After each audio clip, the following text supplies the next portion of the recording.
ভাইরে, 2 দিন যাবত একটা ভিডিও চোখের সামনে বাজতেছে।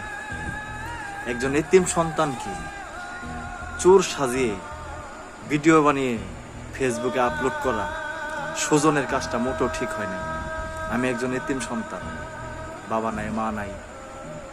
সেই সন্তানের প্রতি ভাই কি বলবো, সুজন তুই একটা চানাচুর বিক্রেতা, তুই চানাচুর বেচা খাস, তুই টিকটক করস, ঠিক আছে, তুই কেন এই কাজটা করলি?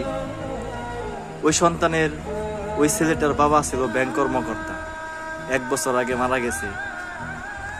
তার কয়েকদিন পর সেই সন্তানের মাটাও মারা গেছে। দেখাশোনা করার মতো কোনো লোক নাই।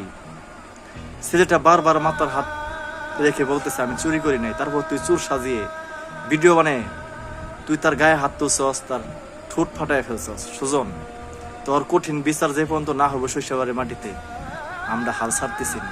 তোর কঠিন বিচার অবশ্যই হবে। সরিষাবাড়িবাসী, আপনাদের কাছে আকুল আবেদন, এই সুজনের বিচার হোক। আপনার এই ভিডিওটা সবাই শেয়ার করবেন।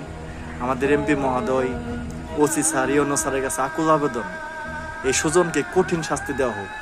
একজন এতিম বাচ্চার সাথে এই ন্যাক্কারজনক ঘটনা, চুরি না করেও সে চোর হয়েছে, আবার সোশ্যাল মিডিয়াতে ভিডিও ভাইরাল করে দিছে, তার গায়ে হাত তুলছে।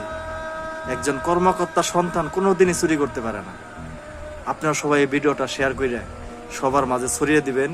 এই সুজন, এই চানাচুর বিক্রেতা, চানাচুর বেচে যিনি খায়, তার যেন কঠিন বিচার হোক। এই কঠিন বিচার দেখার আশায় আমরা সরিষাবাড়িবাসীর মানুষ, আমরা সবাই আছি, এই সন্তানের পাশে আছি, এতিমের পাশে আছি। যেখানেই অন্যায় হবে সেখানে প্রতিবাদ করতে হবে। সবাই বেশি বেশি ভিডিওটা শেয়ার করে সবাইকে দেখার সুযোগ, এবং এই সুজনের কঠিন শাস্তি যে পর্যন্ত না হবে সেই পর্যন্ত আমরা ছাড়তেছি না।